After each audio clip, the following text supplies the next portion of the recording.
Hello जी, अस्सलाम वालेकुम। वालेकुम अस्सलाम सर, कैसे हैं आप? शुक्र है। वालेकुम अस्सलाम सर।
तीन नजर आ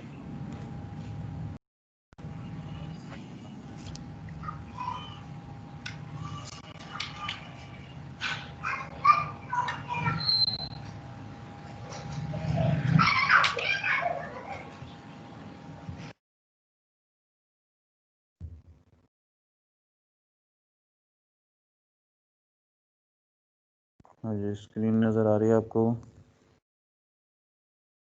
yes sir. Last time yes हम सर। जी sir. Find the differential equation, हम जो है वो डिफरेंशियल इक्वेशन की फॉर्मेशन कर रहे हैं।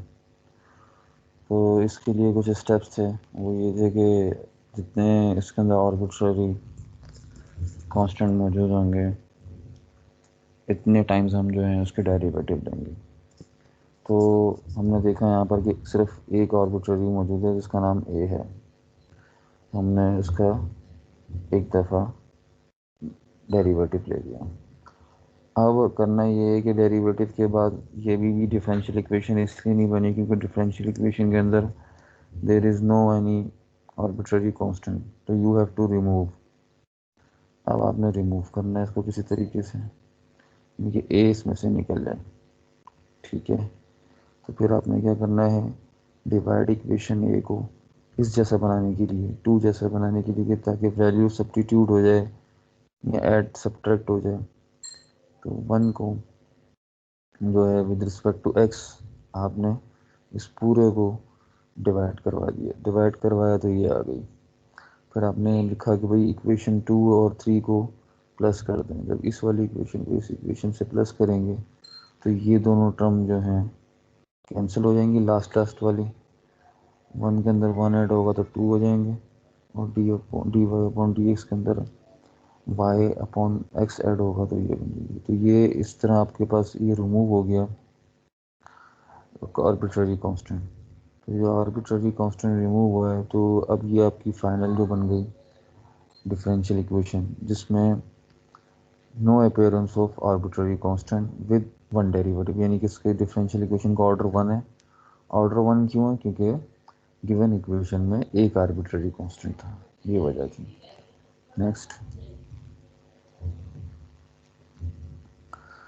नेक्स्ट ये है कि form a suitable differential equation using this.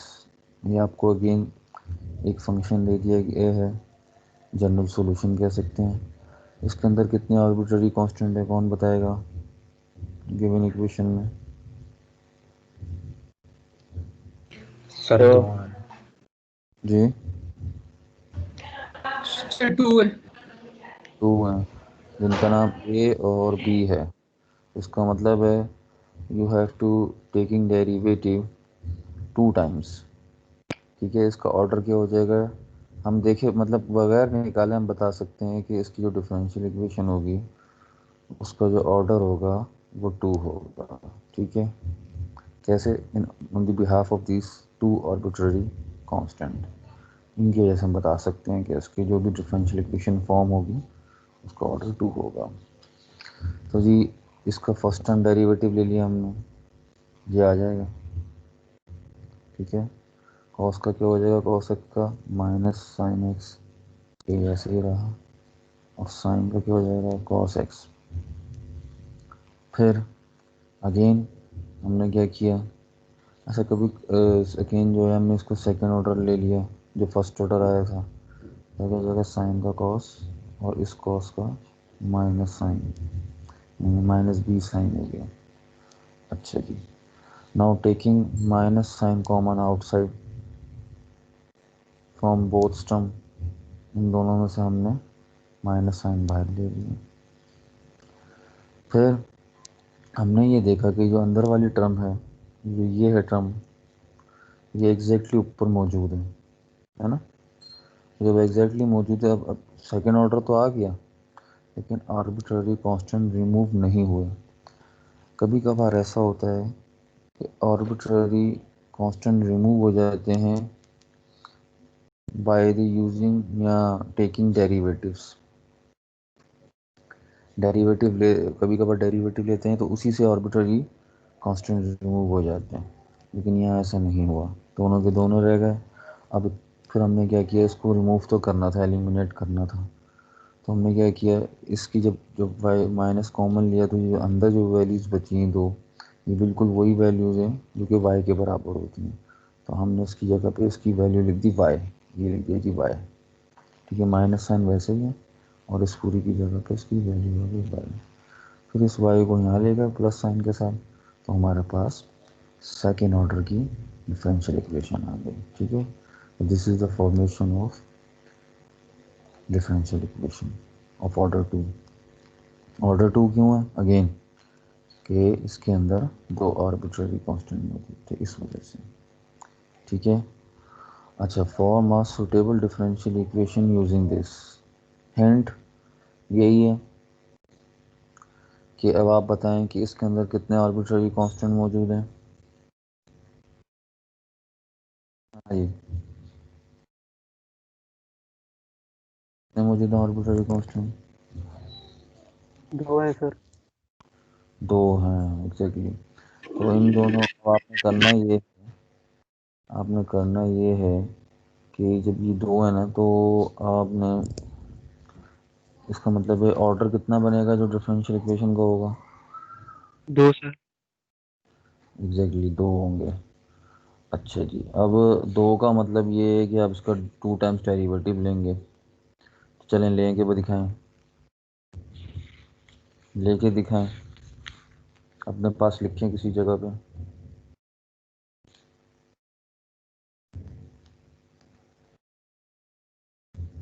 Sir ये हो जाएगा 2ax हो जाएगा और दूसरा हो जाएगा सर 5bx4। ठीक है, सर एक्स पावर एक और डेरिवेटिव ले लेंगे तो सर तकरीबन 2a हो जाएगा सर, और ये हो जाएगा 20bx3। 20 bx3, exactly. अब जब सेकेंड ऑर्डर तक आप पहुँचे, ठीक है जी ना, सर। सेकेंड ऑर्डर तक जब आप पहुँचे तो आपने एक चीज़ नोट की होगी कि जो एक ए के साथ जो एक्स था वो ख़त्म हो चुका है, वो जी सर, ए हो गया है। 2a हो गया है, एग्जैक्टली 2a हो गया, सही है। तो इसका मतलब आपका ये है कि आपका ए भी ख़त्म नहीं हुआ और ना ही आपका बी ख़त्म हुआ, बी जबकि हमें खत्म। रिमूव करने थे। अब आपने ऐसे सब्स्टिट्यूशन करनी है, ऐसे एलिमिनेट करना है कि ए और बी भी गायब हो जाए, सही है, ए और बी भी गायब हो जाए। इसके लिए जो है आप इसी तरह की सब्स्टिट्यूशन करेंगे जैसे ऊपर दिया हुआ है, सही। सब्स्टिट्यूशन करेंगे या प्लस माइनस करवाएंगे किसी इक्वेशन को दूसरी इक्वेशन में, सही। इस तरह से आपका कुछ हाँ सॉल्यूशन होगा, क्योंकि आपके पास क्या हो गई, कितनी इक्वेशन आ गई हैं। एक इक्वेशन गिवन, दो इक्वेशन आपकी कहाँ से निकली, डेरिवेटिव्स निकाल कर। दो, हाँ दो वो हो गए, तीन इक्वेशन है, दो वेरिएबल है, यानी कि दो आपको अननोन है, ए और बी। तो अब आप जो है वो कुछ सब्स्टिट्यूशन करके या एडिशन सब्ट्रैक्शन करके जो है वो आप इसको रिमूव कर सकते हैं। सही, नेक्स्ट पे आ जाए। अच्छा एक समझ में नहीं आया वाला स्टेप। ऊपर देखोगे तो आ जाएगा, जो आपको एग्जांपल नंबर 2 समझ में आ गई थी इस टाइम।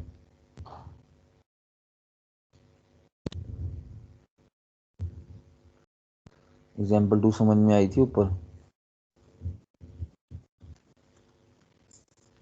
हेलो,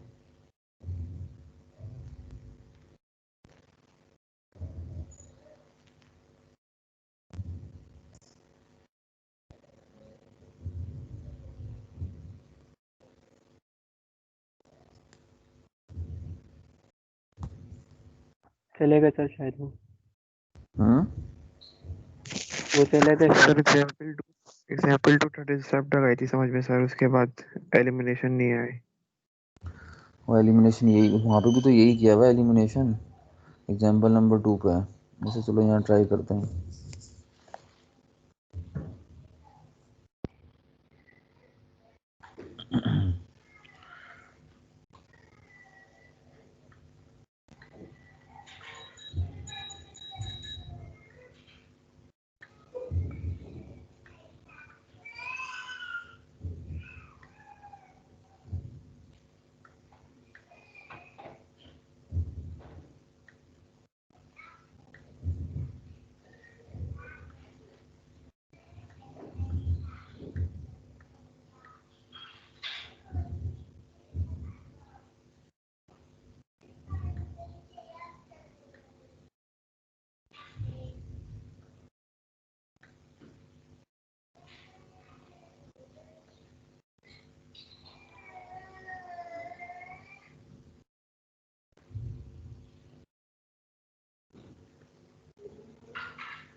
ठीक है, ये दोनों इक्वेशन बन गई आपके पास।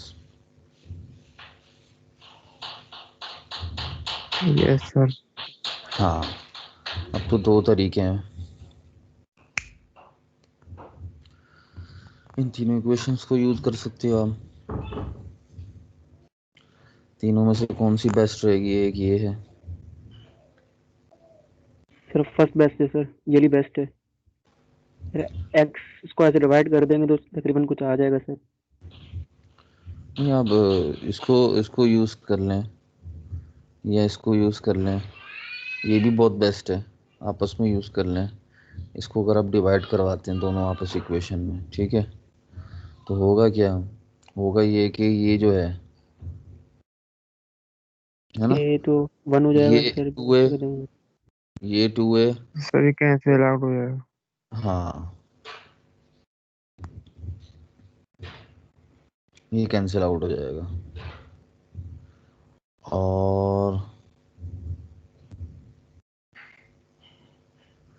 और क्या हो सकता है, और ये भी हो सकता है कि, नहीं यार ये सही नहीं लग रहा कैंसिल आउट वाला। और ये हो सकता है कि आप क्या करें, यहाँ से एक ही वैल्यू निकालें, ठीक है ना, यहाँ से एक ही वैल्यू निकालेंगे, वो कैसे निकलेगी, कुछ ऐसे निकल आएगी। हम्म, ये आपका आ जाएगा यहाँ पे भी,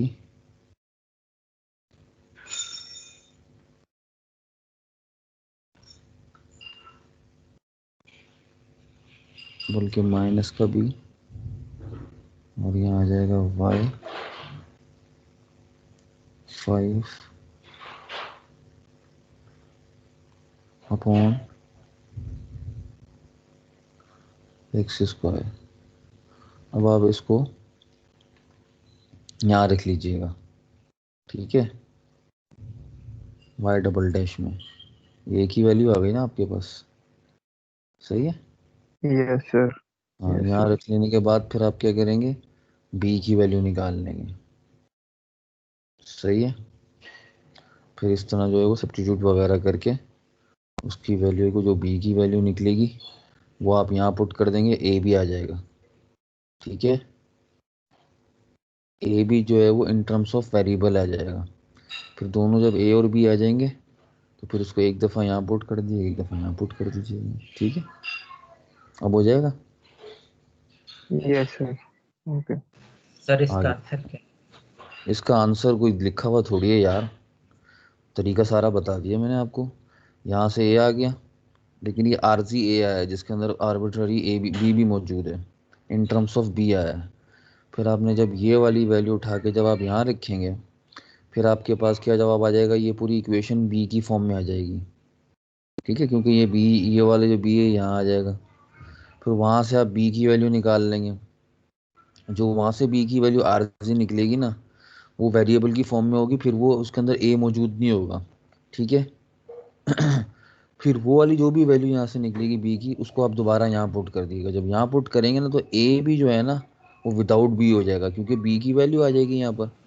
जब बी की वैल्यू आएगी तो ए विदाउट बी हो जाएगा, यानी कि ए का जवाब भी जो है वो विदाउट किसी एनी कांस्टेंट आएगा, यानी कि वेरिएबल्स मौजूद होंगे उसमें, ठीक है, आर्बिट्ररी कांस्टेंट नहीं होगा।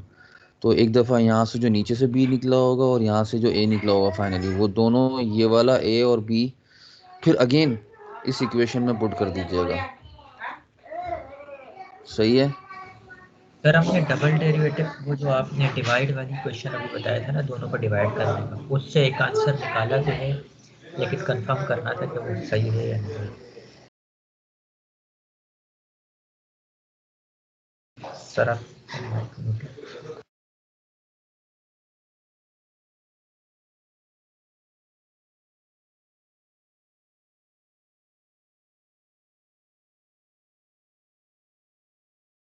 हेलो, आप जो है वो व्हाट्सएप ग्रुप पे भेज दीजिएगा, मैं देख लूँगा आपने सही निकाला कि नहीं। Okay sir. जो भी आपने निकाला है आप शेयर कर सकते हैं, तो मैं उसको देख के बता दूंगा कि भाई आपने ये सही किया कि नहीं, कि दोबारा ट्राई करनी पड़ेगी आपको। अच्छा जी, अब आगे बढ़ते हैं।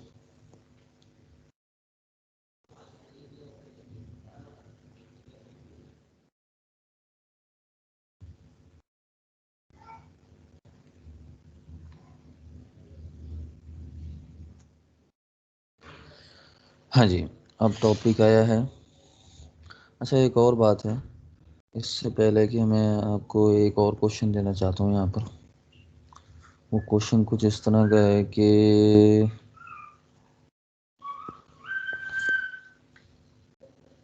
क्वेश्चन यही है लेकिन इक्वेशन चेंज कर रहा हूँ। इसको जो है आप आसान है, इसको तो मुंह जबानी भी कर सकते हैं, लेकिन चले आप कॉपी पेंसिल से कर लें।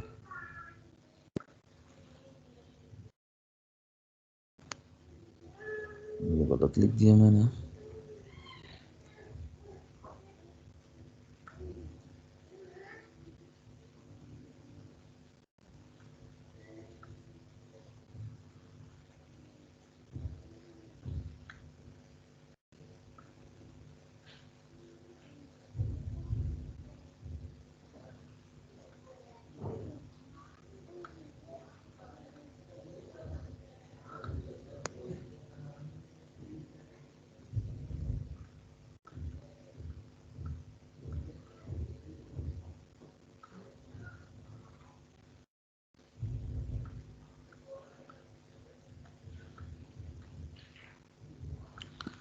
चलें जी, सबसे पहले तो ये बताए इसमें कितने आर्बिट्ररी कांस्टेंट हैं।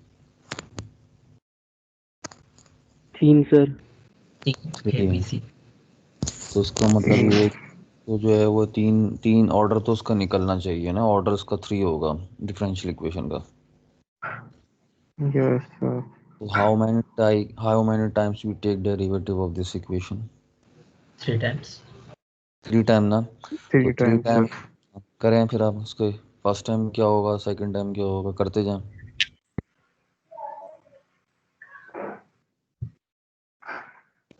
सर थर्ड पे 0 हो रहा है सर।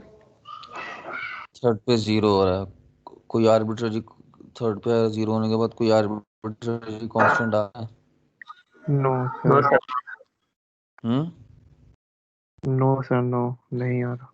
नहीं आ रहा ना, तो इसका मतलब क्या हुआ कि हमें फायदा हो गया, हमें अब रिमूव करने की भी साथ ही साथ रिमूव हो गए। जब पहला डेरिवेटिव लिया तो सी गया, जब दूसरा लिया तो बी गया, और जब बी तीसरा आ। लिया तो ए भी गया। यस ठीक है ना। सर। तो ये एक ऐसी इक्वेशन थी जिसमें हम डेरिवेटिव ले रहे थे, तो जो है वो ऑटोमेटिकली जो है वो उसके आर्बिट्ररी कांस्टेंट भी रिमूव हो रहे थे।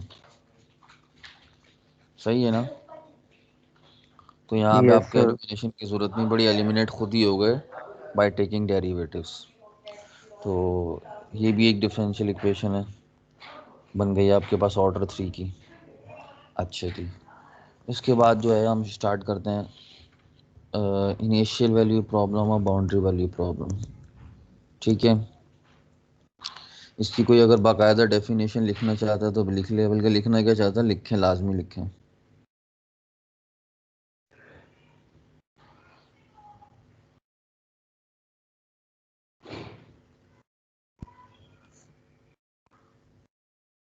हाँ जी, तैयार हैं?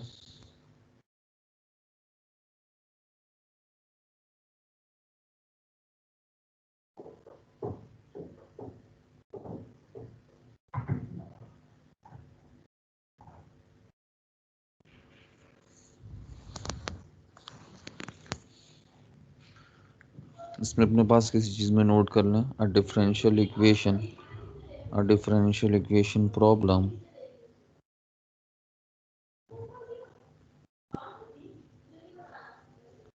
a differential equation problem is related to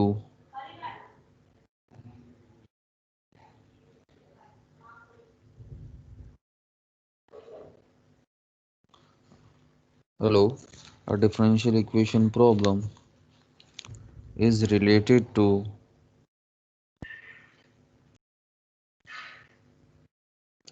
same value of same values of independent same value of independent variable same values of independent variable is called initial value problem। Initial value problem हो गई आपके पास। फिर एक दूसरी definition लिखें, boundary value condition या problem. ठीक है। एक दूसरी हेडिंग छोटी सी लिखें डेफिनेशन इसमें, बाउंड्री वैल्यू प्रॉब्लम या बाउंड्री वैल्यू कंडीशंस कहते हैं इसको, ये डेफिनेशन का नाम है। ठीक है। इसमें लिखें, a differential equation problem is related to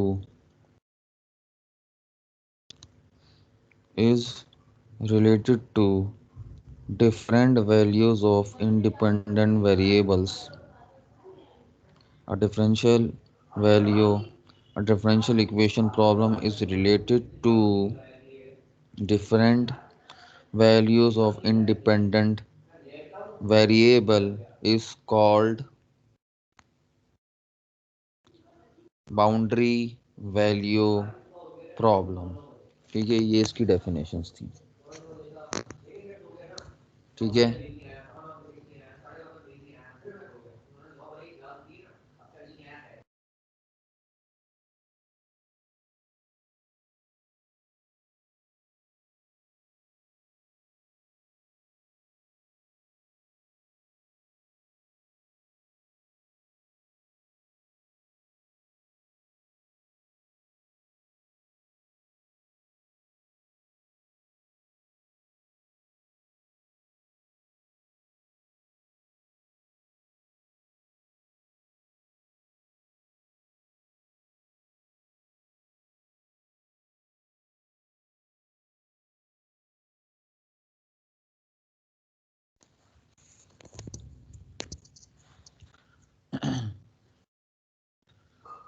in definitions के बाद अब आपको कुछ पहचानने में कुछ प्रॉब्लम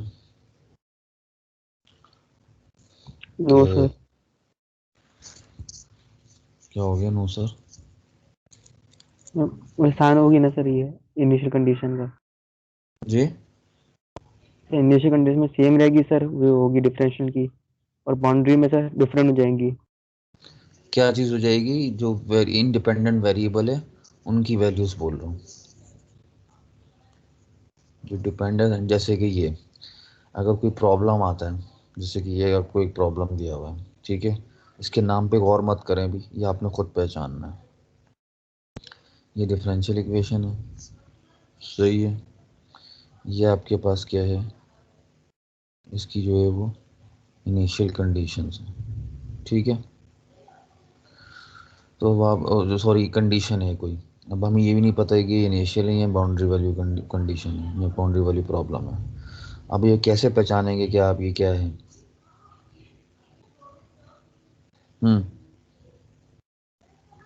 तो सर वाई है सर, दोनों में वाई और वाई वो डिफरेंस, उसमें दोनों में 0 0 सेम है, सेम वैल्यू है। हाँ देखें, एक कहाँ पर? फिर ये वाई ब्रैकेट मतलब जो है इंडिपेंडेंट वैल्यू दोनों में सेम है। हाँ हाँ, इंडिपेंडेंट वेरिएबल, जैसे ये जो है वाई, वाई ऑफ ज़ीरो, ये ज़ीरो है जो वो एक्स की जगह पर है। इसी तरह वाई डैश ऑफ ज़ीरो, ये एक्स की जगह पर है। तो ये जो ये वाला ज़ीरो है जो ब्रैकेट्स के अंदर है, ये इंडिपेंडेंट की वैल्यू होती है।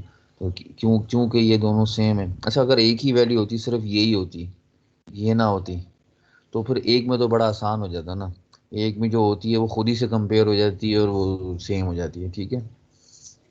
एक से ज़्यादा के लिए भी ये बात फिट हो रही है कि सेम होनी चाहिए, तो इसका मतलब है ये ब्रैकेट के अंदर एक्स की वैल्यू से ये सेम है। तो therefore this problem is related to, यानी कि ये जो प्रॉब्लम है ये इनिशियल वैल्यू कंडीशन है या इनिशियल वैल्यू प्रॉब्लम है। फिर आ जाए दूसरे वाले पे, नीचे। तो इसके अंदर आप देख सकते हैं कि यहाँ पर जो है वो y of zero equals to one और y one of equals to two लिखा हुआ है। तो इस डिफरेंशियल इक्वेशन के साथ जो कंडीशन दी हुई, ये कौन सी कंडीशन है? Boundary condition. Boundary value condition है या बाउंड्री वैल्यू प्रॉब्लम है, ठीक है। दो तरीकों से बोल सकते हैं। वजह क्या है? ब्रैकेट की वैल्यू इंडिपेंडेंट 0 1 है सर, सेम नहीं है। सेम नहीं है, डिफरेंट है, इसलिए इसे हम क्या करेंगे? बाउंड्री वैल्यू कंडीशन है, ठीक है। आगे बढ़ते हैं। अच्छा, इसके अंदर एक बाउंड्री वैल्यू कंडीशन की आपको डेफिनेशंस तो मैंने प्रॉपर बता दी हैं, लेकिन जैसे कि अगर इसमें कुछ सवालात हैं, वो मैं आपको ना कुछ पिक्स वगैरह लेके ना, इसके अलावा जो मैं आपको उसमें सेंड कर दूंगा। व्हाट्सएप ग्रुप में। हाँ, व्हाट्सअप कर दूंगा उसकी पिक्स लेके। तो अगर उसमें कुछ जो ओके चीज़ सर। समझ में ना आए, हाँ उसमें जो चीज़ समझ में ना आए वो आप मुझसे पूछ लीजिएगा कि ये क्या है, ठीक है। तो वो बुक वगैरह के कुछ वो होंगे पिक्स, वो तुम्हें मैं भेज दूंगा, सही।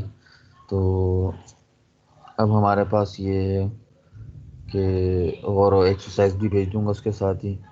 अब हम जो है वो नए टॉपिक पे जाते हैं अपने, वो है मेथड्स के ऊपर। First order ordinary differential equations, types of first order ordinary differential equation. हम जो है हमारा फोकस ये फ़िलहाल 5 मेथड्स पर है। पहला सेपरेबल होगा, फिर होगा होमोजीनियस और नॉन होमोजीनियस। होमोजीनियस के और इसी में डिवाइड कर देंगे नॉन होमोजीनियस में। फिर होगा एग्जैक्ट डिफरेंशियल इक्वेशन, इसी के अंदर नॉन एग्जैक्ट भी आएंगी बाद में। फिर आएगा लीनियर डिफरेंशियल इक्वेशन, फिर आएगी बर्नौली डिफरेंशियल इक्वेशन। फिर हम इसके अंदर एक और रखेंगे ट्रॉजेक्ट्री, वो देखेंगे बाद में। तो मेन जो है वो ये है, बाकी इससे जो है सी की जो है वो स्पेशल काइंड्स वगैरह हैं या इसी से रिलेटेड है। अच्छा जी, हाउ टू आइडेंटिफाई कि सेपरेबल इक्वेशन जो है वो कैसे आइडेंटिफाई करते हैं। तो मैं ये चाह रहा हूँ कि इसकी जो डेफिनेशन है हम यहाँ पे खुद से लिख लें। वो ये है कि अगर मैं स्टार्ट करूँ सेपरेबल की, तो हम यहाँ लिखेंगे, वो और ज़्यादा अच्छी होगी जो इस यहाँ पे लिखी हुई है, a differential equation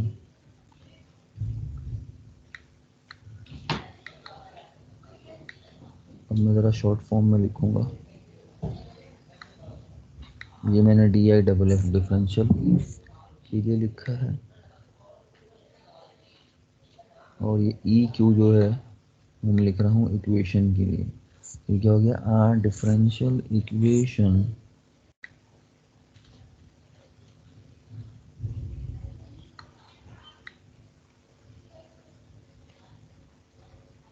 of the type या of the form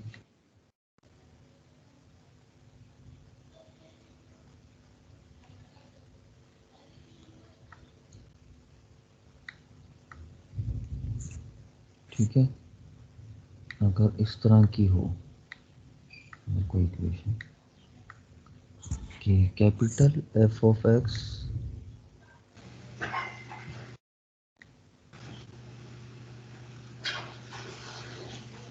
ब्रैकेट में और capital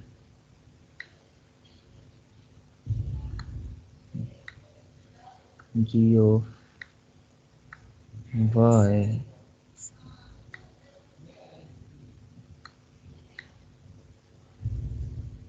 dx plus small f of x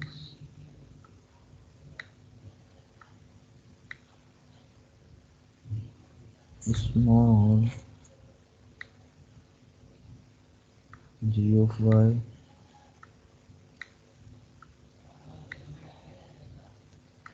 dy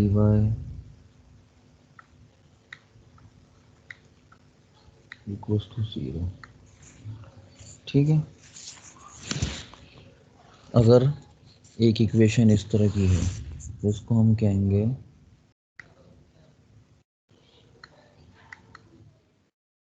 is called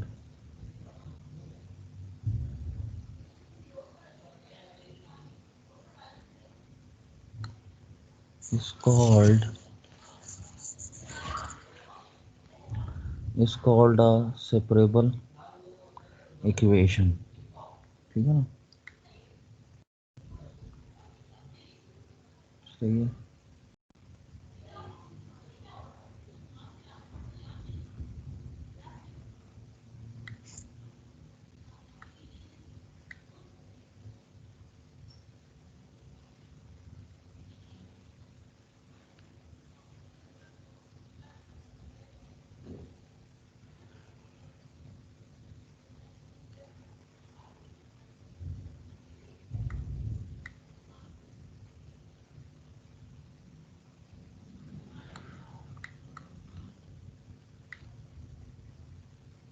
ये मैंने नीचे ब्रैकेट इसलिए लगा दिए कि ये सेपरेबल इक्वेशन की डेफिनेशन है।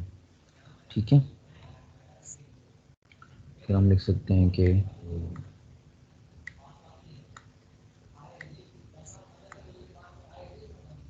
It may be written as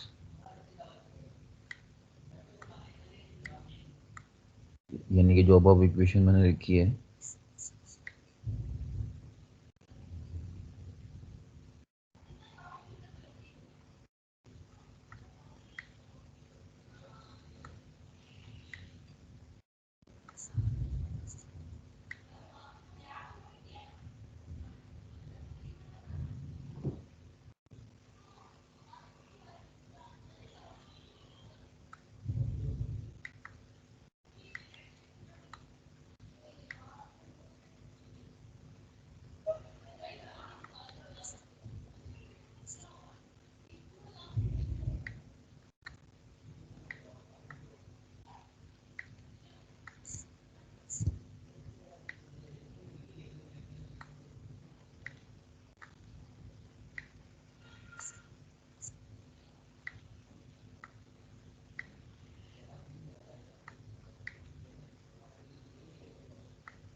ठीक है जी।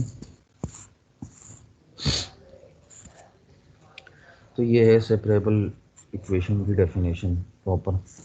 इससे आपको ज़्यादा अच्छा समझ में आएगा, ना कि आप इसे देखें जो स्लाइड पे लिखा हुआ है। तो आप जब भी दें तो ये वाली दें, ज़्यादा बेहतर है। A differential equation of the type, ठीक है, capital F of X capital G of Y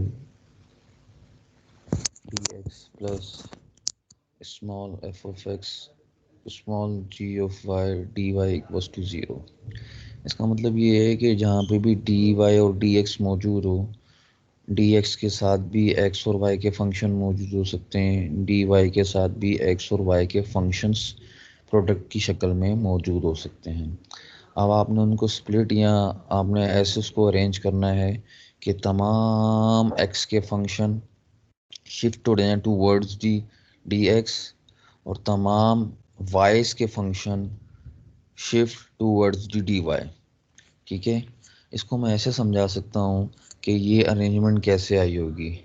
जिसको समझ में नहीं आई तो वो बता देता हूँ ये अरेंजमेंट कैसे आई होगी। कि सबसे पहले तो in this equation above equation क्या करूँगा, we the second term we shift on right hand side with negative sign, है ना। ये जब यहाँ चली जाएगी तो नेगेटिव साइन के साथ आ जाएगी।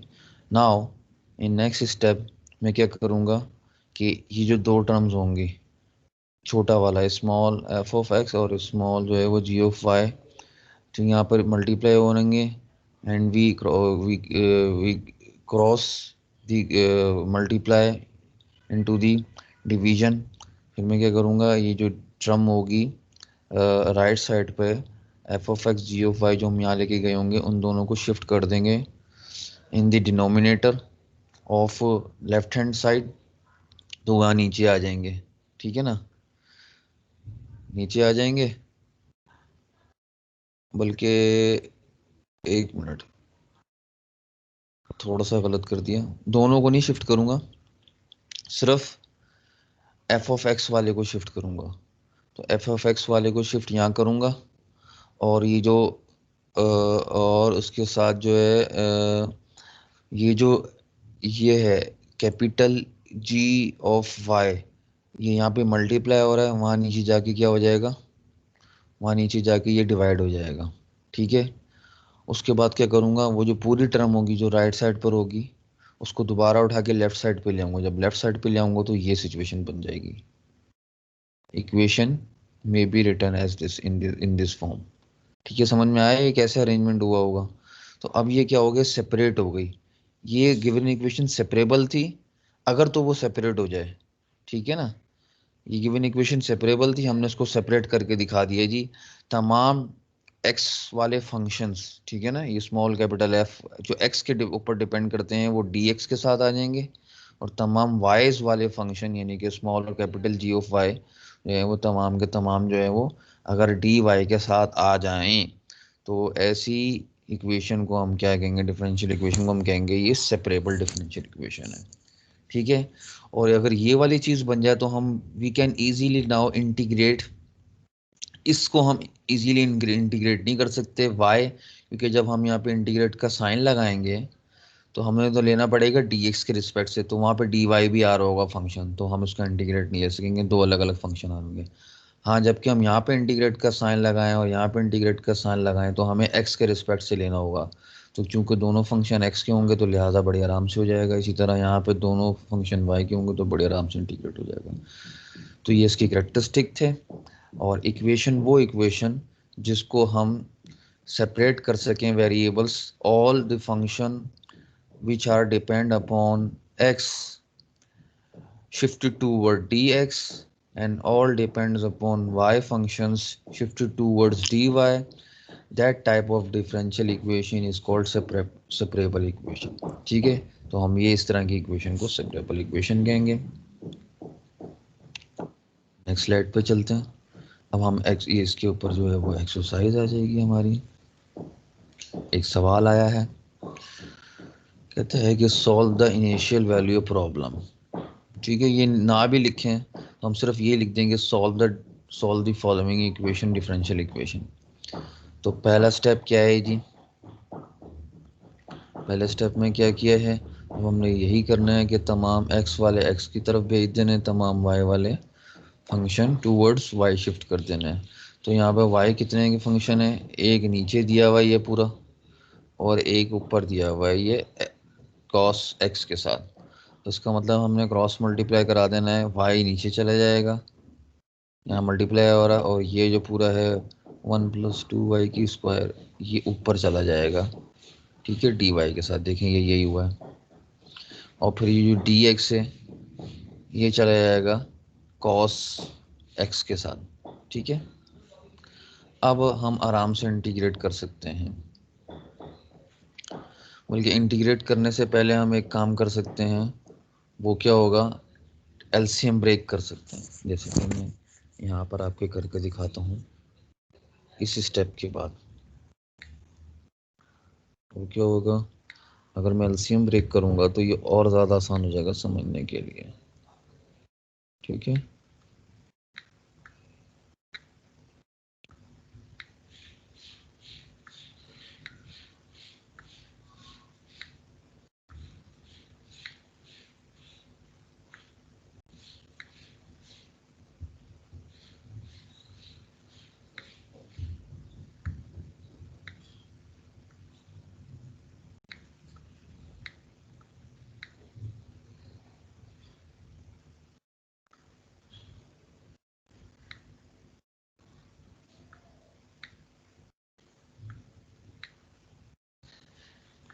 ठीक है, ये एक्स वाई जो है इसकी पावर से कैंसिल हो जाएगा, तो फाइनली बचेगा क्या,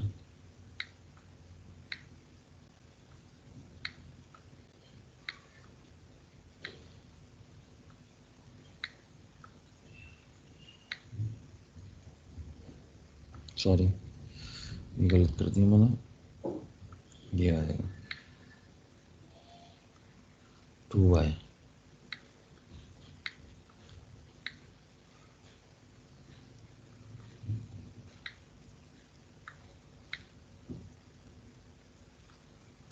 यहाँ पर आएगा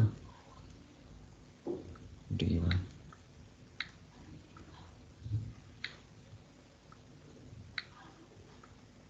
अब हम कर देंगे now integrate on both side. जैसे ही इंटीग्रेट का साइन लगाएंगे तो यहाँ पे आर्बिट्रेरी एक सी आ जाएगा, ठीक है। अब आप इस स्टेप के बाद यहाँ आ जाएं ये वाली लाइन पे। अब जब मैं इंटीग्रेट करूँगा 1/y को तो क्या आ जाएगा ln y, और 2y को जब करूँगा तो क्या हो जाएगा 2y² आएगा, वो 2 इस 2 से कैंसिल हो जाएगा, तो बचेगा क्या y²। और cos का इंटीग्रल क्या होता है, इंटीग्रेशन करें तो साइन आता है और प्लस सी ऐसे आएगा। समझ में आया कैसे आया ये आंसर? Yes sir. ओके। अब इसके बाद जो है वो इनिशियल, अब जो है ये तो हो गया जनरल सॉल्यूशन, इसको हम कहते हैं that is called general solution. Why? Because of this arbitrary constant. मैंने बताया था लास्ट टाइम क्लास में कि जहाँ पे ये आर्बिट्ररी कांस्टेंट आता है, ठीक है, ये तो इसकी वजह से फैमिली ऑफ फंक्शंस बनते हैं, यानी कि कोई एक वैल्यू नहीं होती, बहुत सारे कर्व बनते हैं, ठीक है। इसको हम कहेंगे जनरल सॉल्यूशन, इसको हम कहते हैं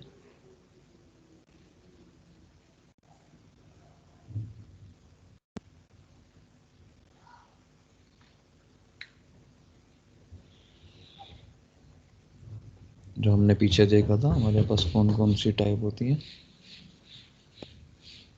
जब हम सॉल्यूशन निकालते हैं तो पहले जनरल सॉल्यूशन मिलता है हमें, इसमें आर्बिट्ररी कांस्टेंट होता है, ठीक है।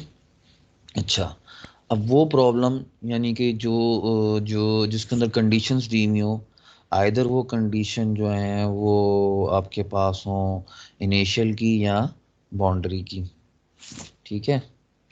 तो उस सूरत हाल में आप क्या करते हैं, वहाँ पे उसी सॉल्यूशन को आप स्पेसिफिक बना सकते हैं, पर्टिकुलर सॉल्यूशन बना सकते हैं। अब क्या करेंगे आप, अब आप ये करेंगे कि जो आपके पास इनिशियल वैल्यू गिवन है ये उठा के आपने यहाँ लिख ली व्हेन, ठीक है। तो ये क्या हो गया y(0 = 1)। इसका मतलब ये है कि आप इस इक्वेशन में x की वैल्यू आपने 0 रखनी है और y की वैल्यू आपने 1 रखनी। y कितने के बराबर है? 1 के। और जो इंडिपेंडेंट वेरिएबल है वो 0 के बराबर है। अब आपने 0 यहाँ रख देना साइन के डोमेन में, और y की जगह पे आपने लिख देना है ln1, फिर यहाँ लिख देना है +1 का स्क्वायर, तो ये आ जाएगा। ये ln1 0 होता है और ये तो 1 हो जाएगा। साइन 0 भी 0 बराबर होता है, तो डायरेक्ट जवाब क्या आया? c किसके बराबर आ गया? c 1 के बराबर आ गया। ठीक है।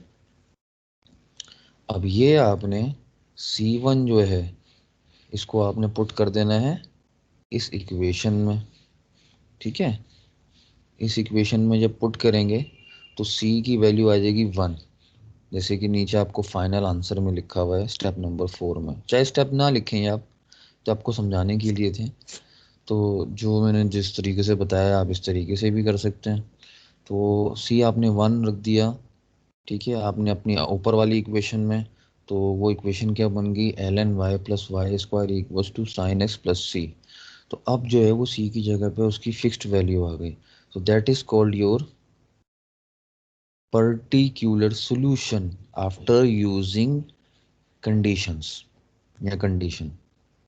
ठीक है। तो ये आपका ऊपर वाला जो है जहाँ पे मैंने उसको ब्रैकेट वो उसको बनाया हुआ है, हाईलाइट किया है और बॉक्स बनाया हुआ है, ये जनरल सॉल्यूशन है, और लास्ट वाला आपका पर्टिकुलर सॉल्यूशन है। पर्टिकुलर कैसे बनता है? जनरल से ही बनता है, जब आप उसके अंदर कंडीशंस की वैल्यू रख देते हैं एक्स और वाई की, वहाँ से निकल आता है आपके पास आर्बिट्रेरी कांस्टेंट की फिक्स्ड वैल्यू डिसाइड हो जाती है। फिर वो आप दोबारा अपनी जनरल सॉल्यूशन में रखते हैं और उसको पर्टिकुलर बना देते हैं। ठीक है। नीचे वाला आपके लिए है पर्टिकुलर सॉल्यूशन और ऊपर वाला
रिकॉर्डिंग ऑफ कर दो।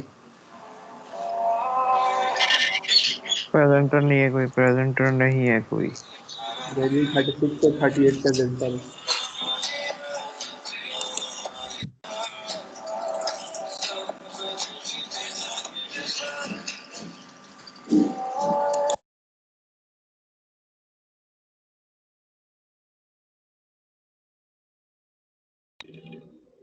तो ये लाइट चलेगा, ये रिकॉर्डिंग ऑफ।